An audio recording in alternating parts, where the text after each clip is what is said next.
Hi everybody, I'm Jack the Rambling Raconteur, but for the discussion of this play you can call me knave, because that term kept popping up. And we're talking about All's Well That Ends Well by William Shakespeare. Boccaccio, Totally Pretentious, chose this problem play for this week in ShakeTube, and I applaud his choice. I really find Measure for Measure, a fellow problem play, fascinating. I jumped at my first chance to read All's Well That Ends Well. This is the first time read for me. And I thought it was really interesting. All's Well That Ends Well, of course, could be the refrain or the theme for 2020, and I hope the year ends better than this play did. Now, let's, real quickly on the plot. The plot is, as with Cymbeline last week, the plot is lifted wholly from a story in Boccaccio's Decameron. Ninth story, day 3. And in fact, the character names are lifted wholesale from Boccaccio's Decameron for All's Well That Ends Well. Shakespeare's major invention is the character of Parolles, or Parolles, and then also the French lord, Laufer, I forget his name, sort of the wise old man of the play. Those are the two major Shakespearean inventions. The rest is very much from Boccaccio's Decameron. And within those third day stories, all of that for the Decameron, they all have a theme of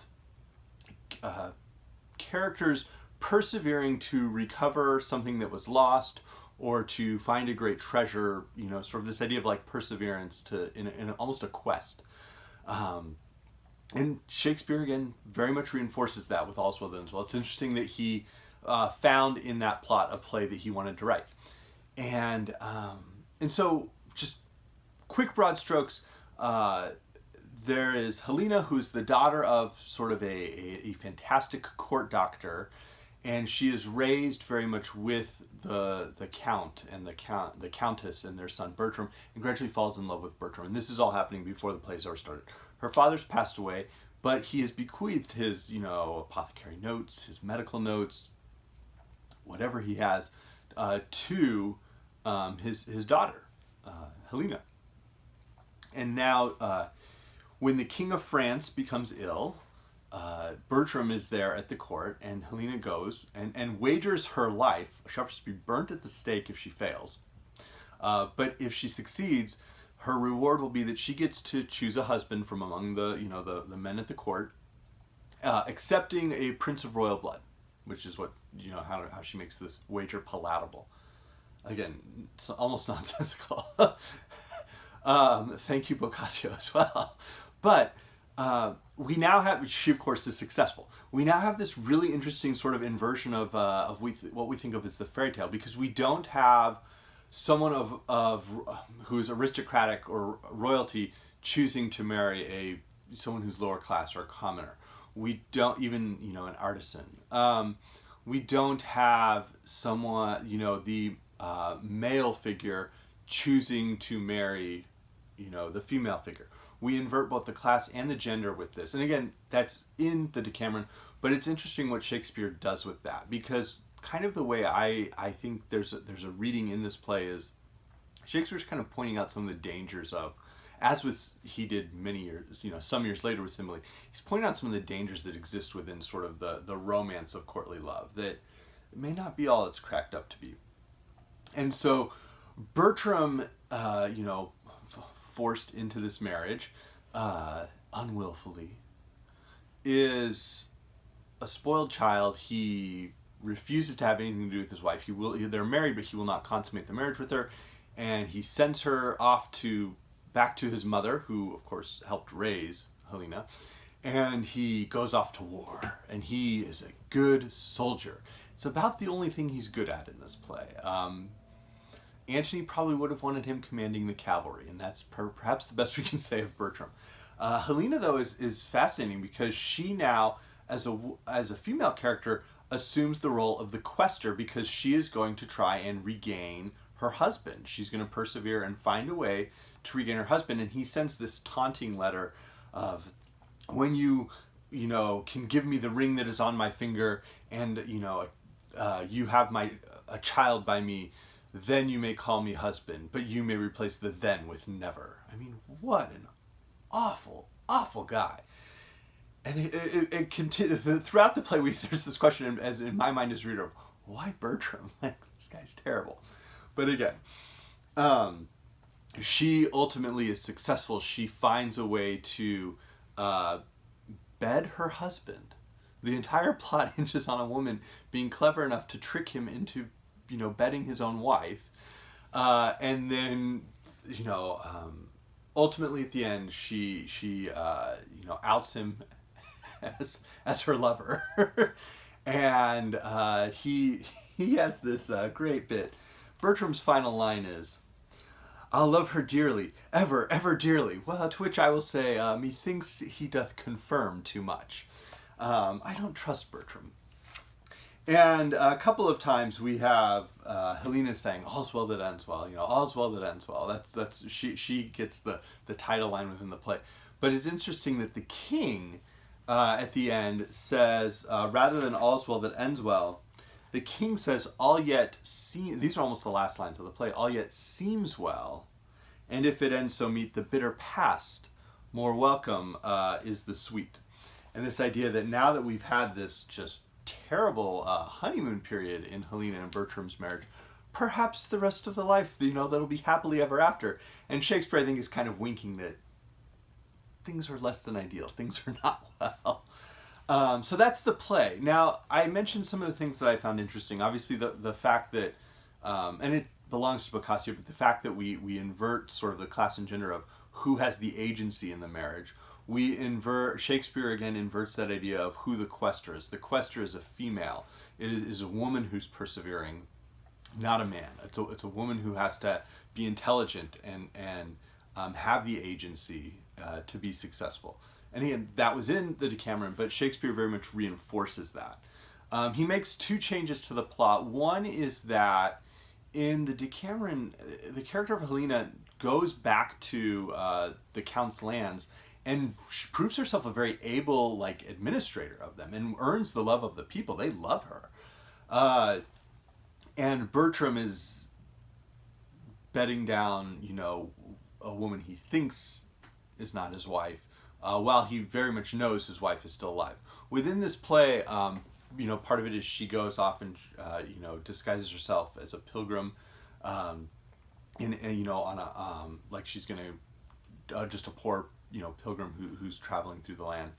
And she has, in this play, Shakespeare has a note sent to Bertram that she's died, and it's been confirmed by the rector of this order. So Bertram, when he goes to sleep with this woman who he's found, out on his campaigns, he's like, his wife is, he believes his wife is not alive anymore, so he's not committing adultery. But then Shakespeare just shows him for what a awful guy is, because he is willing to jump into another marriage right away, not with the woman he thinks he slept with. So Shakespeare almost he makes Bertram seem less awful, only to show that he is more awful. And the king has a really interesting. Let's focus still on Helena. So Helena also is sort of the one who first sees through what a liar and what a braggart Parolles is. He goes, "Little Helen, farewell, if I can remember thee. I will think of thee at court. Monsieur Parolles, you were born under a charitable star. Under Mars, I." And she goes, "I especially think under Mars." He goes, "Why under Mars? The wars hath so kept you under that you must needs be born under Mars. When he was predominant." And she replies, "When he was retrograde, I think rather." "Why think you so? You go so much backward when you fight." "That's for advantage. So is running away when fear proposes the safety, but the composition that your valor and fear makes in you is a virtue of a good wing, and I like the wear well." And so Helena, right from the start, is just, she does not take, BS from anybody. And Parolles is an interesting character because he almost exists to make us believe Bertram is slightly less awful. He is held up as a contrast to Bertram. Bertram's a terrible human, but a good soldier, and a brave soldier and a competent soldier. Parolles is the darkest timeline version of Falstaff, or Sir Toby from Twelfth Night. he's a braggart who's also a coward, and he's not particularly funny. He's mostly just a loser. So he, throughout the play, exists as just the most cowardly, deceitful, pathetic character in here, just narrowly keeping Bertram like propped up as, second worst. But Parolles at one point, to prove that Parolles is such an awful guy, the various French lords that are, and Italian lords that are fighting with in the same army as Bertram, they contrive to kidnap Parolles and cover his eyes, and then they interrogate him, and he of course slanders everyone. He just rips on everybody, and so then they pull off the blindfold, and he realizes, everybody knows I'm an unpleasant character at best. And so we have an interesting bit where Parolles believes they're gonna, he thought he was gonna die because he thought he'd been captured. Then he thought he was gonna live because he had, told him all the secrets of the enemy. And then they revealed it, and so he thought that, his erstwhile allies were going to kill him because he's a slanderous, coward. And so then they basically say they're not going to kill him. And so he goes, "Yet I am thankful. If my heart were great, 'twould burst at this. Captain I'll be no more, but I will eat and drink and sleep as soft as captain shall. Simply the thing I am shall make me live. Who knows himself a braggart, let him fear this, for it will come to pass that every braggart shall be found an ass. Rust, sword, cool blushes, and Parolles live, safest in shame. Being fooled by foolery thrive. There's place and means for every man alive. I'll after them." And so there is this, in contrast to what we see in Measure for Measure or in Hamlet or in the tragedies that come in the sequence after All's Well That Ends Well, Parolles acts as a survivor, a guy who clings to life. He will say anything and do anything and scrape through to stay alive. And he is sort of also on this quest. His quest is not to recoup his marriage, as it is with Helena. He is persevering just to stay alive in order to persevere a little bit longer. And it's a really strange character. He is ignoble. He is quite awful. And yet we do have this empathy for someone who in this play is saying, like, really all I want is to be able to eat and drink, be alive and eat and drink tomorrow. If I've got that, I'm going to be okay. And there is this sense that perhaps someone in Shakespeare's audience would have sympathized, not just empathized, but sympathized with that character and that voice. And I just thought that was interesting. We also have an interesting take on the concept of noblesse oblige and virtue and sort of where the nobility comes from. And it's the king who gives us that. And let's see. So when Helena has been successful and saved the king's life and she's allowed to pick a husband, she's going through the lords and sort of like stopping each one like, am I going to choose you? And of course they're all terrified. Like, I cannot, I'm an aristocrat. I cannot marry, this common woman from, I couldn't do that, a doctor's daughter. And the king is frustrated. But when she chooses Bertram, everybody else kind of sighs. And then Bertram, of course, throws his fit. And the king goes, "'Tis only title thou disdain'st in her, the which I can build up. Strange is it that our bloods of colour, weight, and heat poured all together would quite confound distinction, yet stand off in differences so mighty. If she be all that is virtuous, save what thou dislikest. Of virtue, a poor physician's daughter, thou dislikest. Of virtue for the name, but do not so. From lowest place when virtuous things proceed, the place is dignified by the doer's deed. Where great addition swells, and virtue none, it is a dropsied honour. Good alone is good without a name. Vileness is so. Thy property by what it is should go, not by the title. She is young, wise, fair. In these to nature she's immediate heir. And these breed honour. That is honour's scorn, which challenges itself as honour's born, and is not like the sire. Honours thrive when rather from our acts we them derive, than our foregoers." And it's and he goes on, virtue. If thou canst like this creature as a maid, I can create the rest. Virtue and she is her own dower, honor and wealth from me. And that, to me, really, it reminded me of Sarpedon's speech to Glaucus on noblesse oblige in Book 12 of the Iliad, where he's talking about, we get to eat whatever we want. They celebrate us. We get the best seats. We get, the best food. We get the best drink at every feast. They honor our names because they know that when push comes to shove, we will lead them. We will put ourselves at the most dangerous place and fight, and that is what it is our call to do as the aristocrats, as the nobles, as the sons of gods. And here we have Shakespeare giving voice to this very different concept of, it is not that everyone is going to give these people honor and then they'll do something good. It is that Helena has done good. She has shown wisdom. She has shown courage.